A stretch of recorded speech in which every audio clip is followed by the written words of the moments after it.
Hello friends, welcome to my channel.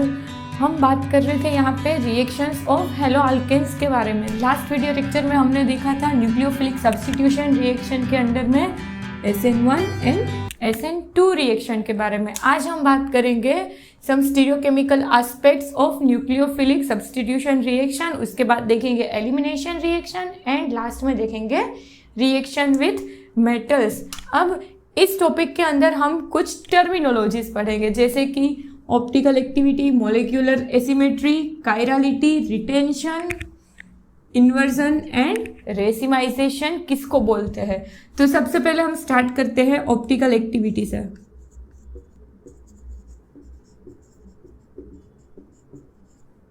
किसको बोलते हैं ऑप्टिकल एक्टिविटी? हमें दिया गया जो सब्सटेंस है, ऑर्गेनिक मॉलिक्यूल है, वो ऑप्टिकली एक्टिव है या तो ऑप्टिकली इनएक्टिव है, वो कैसे पता चलता है? तो कि ये जो है वो प्रैक्टिकली मेजर्ड होता है। ये पैरामीटर है वो पूरा प्रैक्टिकल बेस्ड पैरामीटर है। यहाँ पे क्या किया जाता है तो कि जो हमारी नॉर्मल लाइट होती है, ओके, प्लेन पोलराइज्ड लाइट, उसको हम प्रिज्म में से पास करेंगे। ये हमारी लाइट है, प्लेन पोलराइज्ड लाइट। इसको जब हम प्रिज्म में से पास करेंगे तो हमें क्या मिलेगा? तो कि ये लाइट जब प्रिज्म में से पास होगी तो हमें यहाँ पे सिर्फ एक ही वेवलेंथ की लाइट मिलेगी। अब क्योंकि अब ये जो लाइट है इसको हमें पास करना है पोलरीमीटर ट्यूब में से। ये हो गई हमारी पोलरीमीटर ट्यूब। और इस पोलरीमीटर ट्यूब में क्या भरा होता है? तो कि हमारा जो मॉलिक्यूल है जिसकी हमें ऑप्टिकल एक्टिविटी फाइंड आउट करनी है, उसका सॉल्यूशन यहाँ पे भरा जाता है। ओके, इसकी लेंथ को हम बोलेंगे L और डायमीटर को बोलेंगे D। क्लियर? अब जब ये लाइट है वो इसमें से पास होगी तो क्या होगा? तो कि हमें यहाँ पे कुछ मिलेगा रोटेशन देखने को। ये जो लाइट है उसकी डायरेक्शन ऐसी थी।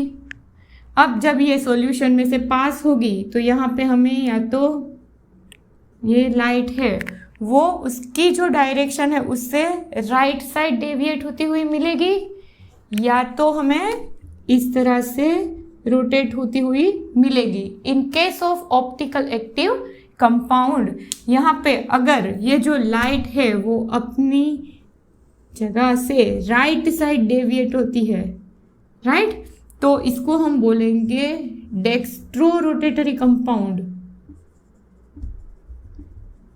ये प्लेन पोलराइज्ड लाइट को अगर हमारा जो सॉल्यूशन है वो राइट साइड घुमाता है तो इसको हम बोलेंगे डेक्स्ट्रो रोटेटरी कंपाउंड है ये वाला। और अगर यहाँ पे डेविएशन हमें लेफ्ट साइड देखने को मिलेगा तो उसको हम बोलेंगे लीवो रोटेटरी। ओके, डेक्स्ट्रो को प्लस साइन से भी दिखाते हैं और लीवो को माइनस साइन से दिखाते हैं।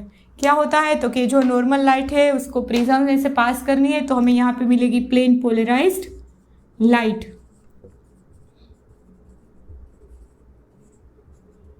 अब ये जो प्लेन पोलराइज्ड लाइट है जो पोलरीमीटर ट्यूब में से अगर हम पास करेंगे, और पोलरीमीटर ट्यूब में क्या भरा है तो कि जिस सब्सटेंस की हमें ऑप्टिकल एक्टिविटी मेजर करनी है उसका सॉल्यूशन भरा हुआ होता है। तो अब हमें यहाँ पे देखना है कि ये जो लाइट है उसका डेविएशन किस तरफ होता है। अगर राइट साइड डेविएट होती है अपनी जगह से, ये राइट साइड डेविएट होती है तो कंपाउंड को हम बोलेंगे डेक्स्ट्रो रोटेटरी, और अगर लेफ्ट साइड रोटेट होती है तो इसको हम बोलेंगे लीवो रोटेटरी।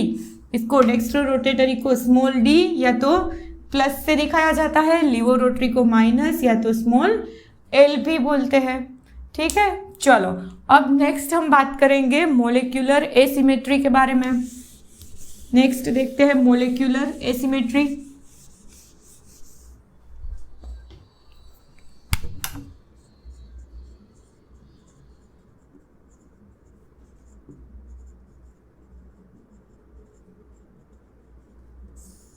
क्योंकि the scientist Louis Pasteur seen some observation, क्या देखा उसने, तो कि उसने देखा कि कोई एक ही ऑर्गेनिक मॉलिक्यूल के जो क्रिस्टल है वो दो टाइप के ऑब्जर्वेशन दिखाता है, dextro rotatory and laevo rotatory होता है। तो उसके ऊपर से बाद में कंसेप्ट आया, किसको हम बोलेंगे मोलिक्यूलर, कोई मॉलिक्यूल में एसिमेट्री प्रेजेंट है या तो नहीं। तो कि जनरली हम ऐसा बोलते हैं कि अगर जो ऑर्गेनिक में हम बात करते हैं कार्बन, ओके, ये जो कार्बन है उसकी चारों वैलेंसी अलग अलग है, तो ये जो कार्बन है इसको हम बोलेंगे कायरल कार्बन, और उसको स्टार से दिखाया जाता है, राइट। या तो हम कायरलिटी किसको बोल सकते हैं, तो कि एक्चुअल डेफिनेशन क्या है कायरलिटी की, तो कि जो सब्सटेंस है, राइट, या तो कोई हमारा डिजायर्ड मॉलिक्यूल है, अगर कोई चीज की भी बात करें तो यहाँ पे उसकी मिरर इमेज है, जो डिजायर्ड हमारा क्रिस्टल या तो मॉलिक्यूल है उसकी मिरर इमेज, तो उसकी मिरर इमेज जो है वो उसके ऊपर सुपर इम्पोसिबल होती है, राइट। सुपर इम्पोसिबल होती है तो सब्सटेंस है, उसको हम बोलेंगे ए कायरल, अगर नहीं होती है तो बोलेंगे कायरल। अगर हम अपनी पाम की बात करें तो देखिए ये दोनों अब एक दूसरे की एकदम मिरर इमेज है, राइट। बट अगर मैं इसको इसके ऊपर रखूँ तो ये पूरा एक दूसरे के ऊपर सुपर इम्पोसिबल नहीं होगा। ये जो रिंग फिगर है वो थंब के ऊपर आएगी, इस साइड की रिंग फिगर के ऊपर थंब आएगा, तो हमारी जो पाम है उसको हम बोल सकते हैं यहाँ पे कायरलिटी प्रेजेंट है, राइट। अगर ये दोनों मिरर इमेज है, इसको मैं ऐसे रखूँ, ये मिरर इमेज ये एक दूसरे के ऊपर सुपर इम्पोसिबल है, बट क्या है यहाँ पे एक सीधा हाथ है एक उल्टा हाथ है, तो ये यहाँ पे मिरर इमेज नहीं होगी। क्या करना है, दो मिरर इमेज है उन दोनों को ही एक दूसरे के ऊपर रखना है, ओके। देखो यहाँ पे हम बात करें अगर सर्कल की बात करें तो इसकी मिरर इमेज भी क्या होगी, तो कि सर्कल। अब इन दोनों के एक दूसरे के ऊपर हम सुपर इम्पोसिबल कर सकते हैं, तो इसको हम बोलेंगे यहाँ पे कायरलिटी एब्सेंट है या तो ए कायरल मॉलिक्यूल प्रेजेंट है। यहाँ पे ऑर्गेनिक मॉलिक्यूल में हम मॉलिक्यूलर एसिमेट्री निकालने के लिए हम क्या करेंगे, तो कि यहाँ पे हम अपना एक ऑर्गेनिक मॉलिक्यूल है उसको पहले उसकी मिरर इमेज लेंगे और उसका एनांशियोमर बनाएंगे, फिर देखेंगे कि उसका जो एनांशियोमर जो है वो यहाँ पे ए के ऊपर, मतलब कि जो हमारा मॉलिक्यूल है उसके ऊपर सुपर इम्पोजिबल होता है या नहीं। अब हम यहाँ पे मॉलिक्यूलर एसिमेट्री को एक एग्जाम्पल के साथ समझते हैं। तो सबसे पहला एग्जाम्पल लेंगे हम 2 प्रोपेनॉल का। 2 प्रोपेनॉल, इसको हम क्या लिख सकते हैं, तो कि CH3 CHOH CH3। इसको मुझे वेज डैश में कन्वर्ट करना हो तो हम ऐसे लिख सकते हैं, ये H और ये हो गया हमारा OH, और एक वैलेंसी है वो वेज में आएगी, दूसरी है वो डैश में आ जाएंगी। यहाँ पे CH3 एंड CH3, ये जो वेज डैश है उसको हमें ऑलवेज ये जो प्लेन बन रहा है उससे बाहर की साइड लिखना है, हम यहाँ पे नहीं लिख सकते बीच में, ठीक है। अब अगर हम इसकी मिरर इमेज ले लें, यहाँ पे हम मिरर रख दें तो हमें क्या मिलेगा कि ये जो है वो हाइड्रोजन एज इट इज रहेगा, ये हो गया हमारा OH, राइट, ऐसे होगा। और ये जो डैश वाली वैलेंसी है वो यहाँ पे आ जाएगी CH3, और ये बन जाएगा हमारा वेज वाला CH3। अब क्या करना है, तो कि ये हो गया हमारा स्ट्रक्चर A, इसकी मिरर इमेज मिली हमें यहाँ पे B। अब ये B वाले स्ट्रक्चर का एनांशियोमर निकालना है। एनांशियोमर मतलब उसका स्ट्रक्चर वही रहेगा, बस सिर्फ वैलेंसी चेंज होगी, ओके। तो वो कैसे बनाते हैं, तो कि मॉलिक्यूल को हम रोटेट करेंगे बाय 180 डिग्री सेंटीग्रेड। 180 डिग्री पे हमें इसको रोटेट करना है। कैसे रोटेट करेंगे, देखो यहाँ पे ये जो है कार्बन, ये वाला हाइड्रोजन, और ये हो गया हमारा OH, राइट। ये हो गई हमारी हाइड्रोजन एंड OH प्लेन वाली वैलेंसी, ये डैश वाला CH3, और ये हो गया हमारा वेज वाला CH3, ठीक है। अब मुझे इसको 180 डिग्री रोटेट करना है। 180 डिग्री अगर हम रोटेट करेंगे तो क्या होगा, तो कि आगे वाली वैलेंसी पीछे जाएगी, पीछे वाली आगे, राइट। पूरा सर्कल नहीं घुमाना है, हाफ सर्कल घुमाना है।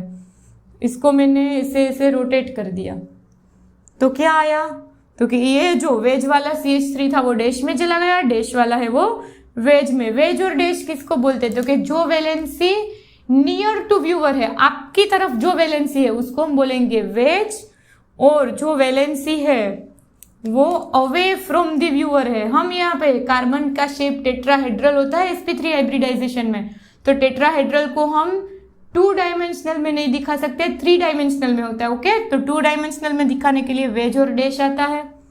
ये प्लेन वाली वैलेंसी, तीसरी वेज, चौथी है वो डैश है। अगर मैं इसको 180 डिग्री रोटेट करूं तो हमें यहाँ पे क्या मिलेगा? तो कि कार्बन, हाइड्रोजन एंड OH इस साइड चला जाएगा, और ये जो CH3 यहाँ पे ये वाला CH3 डैश में था वो घूम के वेज में आया, राइट? और ये जो वेज वाला CH3 है वो घूम के कहाँ चला जाएगा? तो कि डैश में चला जाएगा। अब C वाले स्ट्रक्चर को मैं उठा के A के ऊपर रख दूं तो ये पूरा सुपर इम्पोजिबल है ना? A एंड C दोनों स्ट्रक्चर सेम ही है। तो ये जो मॉलिक्यूल है 2-प्रोपेनॉल, इसको हम बोलेंगे एक कायरल मॉलिक्यूल, राइट? देखो यहाँ पे यहाँ पे ये जो कार्बन है उसकी दो वैलेंसी सेम है 4 में से, राइट? अगर चारों वैलेंसी डिफरेंट होती तो वो कायरल कार्बन होता। अब दूसरा एग्जांपल लेते हैं हम यहाँ पे 2-ब्यूटेनॉल का। 2-ब्यूटेनॉल,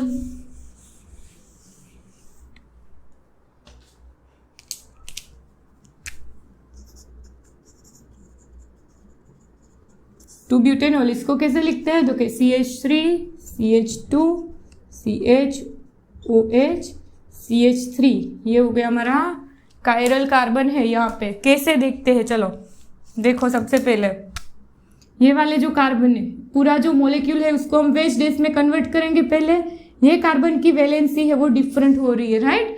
यहाँ पे ये कार्बन के साथ ओनली हाइड्रोजन है, इसके साथ भी हाइड्रोजन है, इसके साथ भी हाइड्रोजन है। यहाँ पे OH इस कार्बन के साथ है तो इसको हम अलग करेंगे। ये कार्बन है, इसको हम सेंट्रल लिखेंगे बीच में। ये हो गया हाइड्रोजन, ये हो गया हमारा OH, और किसी एक वैलेंसी को हम वेज में रखेंगे, दूसरी को डैश में। सपोज CH3, ये जो CH3 है उसको हम वेज में रखते हैं, इसको हम C2H5 लिख सकते हैं ना, इसको हम रखते हैं डैश में यहाँ पे। अब अगर इसकी मिरर इमेज हमें लिखनी हो तो क्या लिख सकते हैं? तो कि कार्बन, हाइड्रोजन आएगा, ये OH के सामने OH, ये डैश में आएगा C2H5। मिरर इमेज इसका सिर्फ उल्टा है, इसकी मिरर इमेज ही लिखनी है यहाँ पे हमें। तो वेज में क्या आ जाएगा? तो कि CH3, राइट? अब यहाँ पे ये जो हमारा B स्ट्रक्चर है इसको हमें रोटेट करना है बाय 180 डिग्री। 180 डिग्री का रोटेशन देना है। कैसे रोटेशन देंगे? ये हो गया हमारा कार्बन, बीच में हाइड्रोजन एंड OH, डैश में हमने लिया है C2H5, मतलब ये जो ब्लू है वो क्या है? तो कि C2H5 है, और ग्रीन है वो ग्रीन हो जाएगा हमारा वेज वाली वैलेंसी। यहाँ पे ये जो ग्रीन वाली वैलेंसी है हमारी वो हो जाएगी हमारे लिए यहाँ पे CH3, ये CH3 है, ये C2H5, veg dash HOH। Okay, अगर हम इसको रोटेशन दे 180 डिग्री तो डैश वाली ब्लू क्या था हमारा? पहले यहाँ पे ब्लू था C2H5, और CH3 है वो वेज में था ग्रीन वाला, तो CH3 डैश में चला गया अब, और C2H5 कहाँ पे आ गया? तो कि वेज में। उसी तरह से इसको हमें रोटेशन देना है ना यहाँ पे, तो चलो देखते हैं। यहाँ पे वेज में है CH3, ग्रीन वाला CH3, डैश में C2H5, मतलब कि ब्लू जो है वो हो गया हमारा dash, right? HOH, CH3, C2H5। अब मैंने इसको रोटेशन दे दिया 180 डिग्री सेंटीग्रेड, तो C2H5 वेज में आ गया, CH3 कहाँ चला जाएगा? तो कि डैश में। तो अब इस स्ट्रक्चर को हम कैसे लिख सकते हैं? तो यहाँ पे हम लिखेंगे कार्बन, हाइड्रोजन एंड ये हो गया ऐसे OH। वेज में जो वैलेंसी है वो डैश में चली जाएगी, डैश में थी वो वेज में आ जाएगी यहाँ पे। तो यहाँ पे वेज में CH3 था वो डैश में चला गया, डैश में C2H5 था वो आ गया हमारा यहाँ पे वेज में। तो अगर अब मैं इस वाले स्ट्रक्चर को, C वाले स्ट्रक्चर को A के ऊपर रखूँ यहाँ पे, तो ये जो स्ट्रक्चर है वो C वाला स्ट्रक्चर A के ऊपर सुपर इम्पोजिबल नहीं होगा। ये हाइड्रोजन के ऊपर हाइड्रोजन आएगा, OH के ऊपर OH आएगा, कार्बन के ऊपर कार्बन आएगा। बट डैश में CH3 है, यहाँ पे C2H5 है, मतलब कि C2H5 के ऊपर CH3 आएगा मिथाइल ग्रुप, और यहाँ पे मिथाइल ग्रुप के ऊपर इसका इथाइल ग्रुप आएगा। तो ये जो स्ट्रक्चर है, ये स्ट्रक्चर एक दूसरे की मिरर इमेज है, बट ये इसके ऊपर सुपर इम्पोजिबल नहीं है। तो ये जो कार्बन है, ये जो कंपाउंड है, इसको हम बोलेंगे कायरल कंपाउंड, और ये जो कार्बन है इसको हम बोलेंगे कायरल कार्बन। कायरल कार्बन को हम स्टार से दिखाते हैं, ठीक है। चलो अब नेक्स्ट हम बात करते हैं यहाँ पे, ये हो गई बात हमारी मोलिकुलर एसिमेट्री एंड कायरलिटी की, राइट। एसिमेट्री किसको बोलते हैं, तो कि जो कार्बन है उसकी चारों वैलेंसी अलग अलग है, तो उसको एसिमेट्रिक कार्बन बोलते हैं। और कायरलिटी हम किसको बोलेंगे, तो कि ये जो मिरर इमेज है उसका एनांशियोमर अगर हमारे डिसाइड कंपाउंड के ऊपर सुपर इम्पोजिबल होता है, जो दोनों की मिरर इमेज है वो एक दूसरे के ऊपर सुपर इम्पोजिबल है, तो एक कायरल मोलिक्यूल बोलेंगे। सुपर इम्पोजिबल नहीं है तो बोलेंगे हम उसको कायरल मोलिक्यूल। तो यहाँ पे हमने बात की मोलिकुलर एसिमेट्री एंड कायरलिटी के बारे में, राइट। अब हम देखेंगे रिटेंशन, इन्वर्जन एंड रेसिमाइजेशन किसको बोलते हैं, ओके। अब हम बात करेंगे यहाँ पे इन्वर्जन, रिटेंशन एंड रेसिमाइजेशन। सबसे पहले देखते हैं रिटेंशन किसको बोलते हैं। रिटेंशन देखो, यहाँ पे कोई एक मॉलिक्यूल, कोई एक ऑर्गेनिक कंपाउंड है, राइट। यहाँ पे हम ले सकते हैं CH3, इथेनॉल। अगर यहाँ पे ये जो इथेनॉल है, वो इथेनॉल का OH है, वो क्लोरीन से यहाँ पे रिप्लेस होता है, राइट। यहाँ पे रिएक्शन हो गया -H2O होगा और यहाँ पे आ जाएगा Cl। तो यहाँ पे सिंपली क्या हुआ, तो कि जहां से ये OH बॉन्ड है वो ब्रेक हुआ, उसी साइड यहाँ पे Cl है वो आ गया उसी की जगह पे, राइट। ये जो लिविंग ग्रुप है उसी की जगह पे हमारा नया न्यूक्लियोफाइल है वो एंटर हुआ यहाँ पे, तो इसको हम बोलेंगे रिटेंशन, ओके। ये प्लस हो तो ये माइनस हो सकता है। ये क्या है, तो कि इसका रोटेशन है, ये डेक्स्ट्रो रोटेटरी तो ये लीवो रोटेटरी, ये पॉसिबल है। बट अगर इसकी हम RS नोमेनक्लेचर से कॉन्फ़िगरेशन निकालेंगे तो इसका R आएगा, तो इसका भी R ही आएगा, ठीक है। ये हम आगे देखेंगे RS कॉन्फ़िगरेशन क्या है वो, ओके। अभी यहाँ पे इतना ही याद रखो कि जहां से ग्रुप लीव कर रहा है उसी की जगह पे नया ग्रुप आया। एक एग्जांपल लेते हैं हम यहाँ पे, रिटेंशन, इन्वर्जन। इन्वर्जन मतलब उल्टा, राइट। रिटेंशन मतलब सेम साइड आता है न्यूक्लियोफाइल, लिविंग ग्रुप जहां से लीव करता है। इन्वर्जन में क्या होगा, तो कि ऑपोजिट साइड से आएगा। एंड रेसिमाइजेशन, और रेसिमाइजेशन किसको बोलते हैं, तो कि ये जो रिटेंशन वाली प्रोडक्ट है और इन्वर्जन वाली प्रोडक्ट है, दोनों का मिक्सचर मिलता है 50-50%, तो इसको बोलते हैं हम रेसिमिक मिक्सचर, ओके। 50% प्रोडक्ट हमें रिटेंशन वाली मिलती है, 50% इन्वर्जन वाली मिलती है। तो इन दोनों का अगर मिक्सचर मिलता है तो उसको हम बोलते हैं रेसिमिक मिक्सचर, और ये जो प्रोसीजर है इसको हम बोलेंगे यहाँ पे रेसिमाइजेशन। यहाँ पे अगर हम एग्जाम्पल ले ले, एक ये हो गया हमारा कार्बन, CH3, C2H5, OH, और यहाँ पे हम लेंगे, यहाँ पे ले लेते हैं हम H, और यहाँ पे कोई भी X मतलब लिविंग ग्रुप, OH भी ले सकते हैं हम यहाँ पे, राइट। तो अगर हमें इसकी retention, inversion and racemisation product लिखनी है तो हम कैसे लिख सकते हैं, तो कि सबसे पहले प्रोडक्ट मिलेगी हमें A। ये कौन सी वाली लेते हैं हम, तो कि रिटेंशन वाली।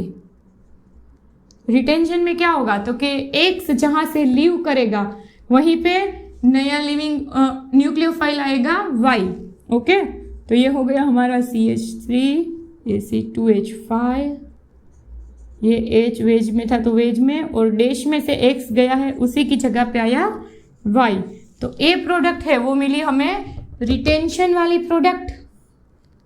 अब यहाँ पे हम करते हैं इन्वर्जन की बात। इन्वर्जन किसको बोलेंगे? तो कि यहाँ पे X है वो कहाँ से लीव कर रहा है? तो कि डैश में से। ओके, तो नया जो न्यूक्लियोफाइल है वो कहाँ से आएगा? तो कि वेज से आएगा। SN2 हमने पढ़ी थी, पता हो तो। ऑपोजिट साइड से जो है वो न्यूक्लियोफाइल एंटर होता था इस साइड से, और यहाँ से जो लिविंग ग्रुप है वो लीव करता था, ऑपोजिट साइड से अटैक करता है, राइट। तो यहाँ पे ये CH3, C2H5, हाइड्रोजन, ये लिविंग ग्रुप डैश में से जा रहा है, तो नया न्यूक्लियोफाइल है वो वेज में आएगा, तो H है वो डैश में आ गया। तो ये प्रोडक्ट जो मिली हमें वो हो गई हमारी इन्वर्जन। और अगर A एंड B का मिक्सचर मिलता है हमें तो उसको हम बोलेंगे रेसिमाइजेशन। ओके, इसको बोलेंगे हम रेसिमिक मिक्सचर। अब हम बात करेंगे एलिमिनेशन रिएक्शन के बारे में। तो एलिमिनेशन रिएक्शन किस में देखने को मिलती है?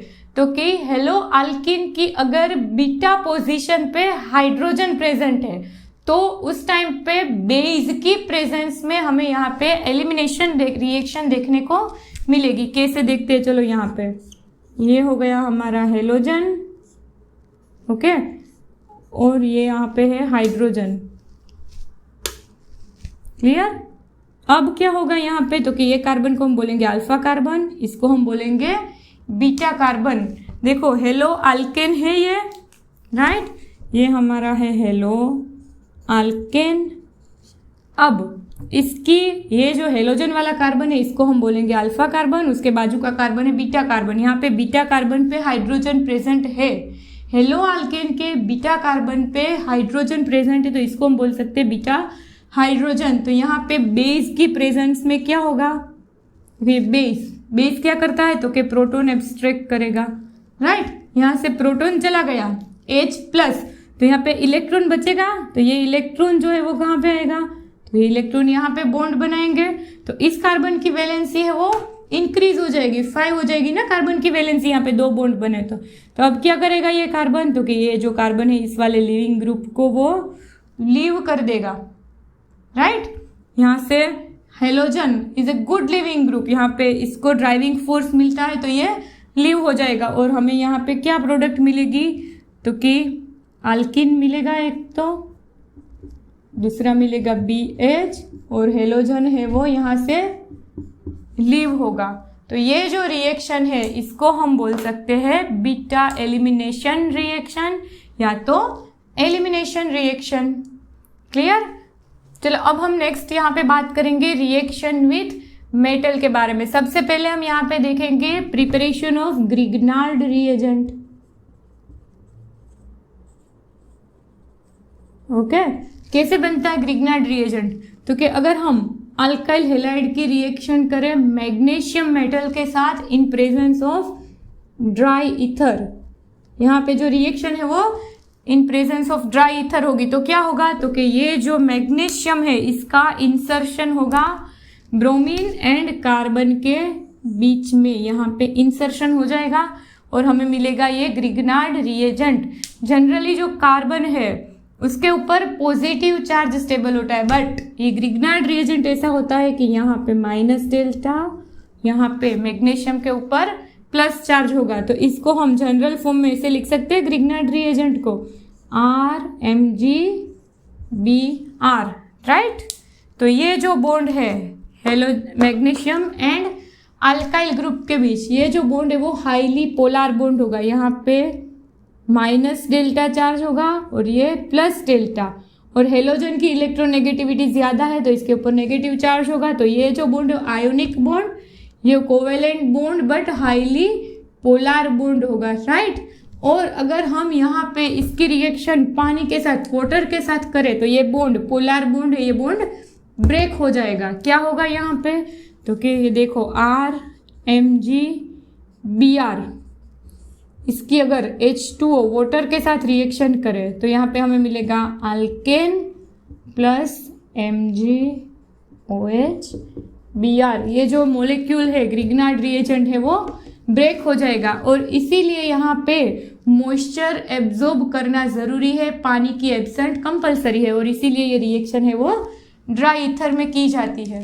नेक्स्ट रिएक्शन हम देखते हैं रिएक्शन विथ मेटल्स के साथ Wurtz reaction. Okay, Wurtz reaction.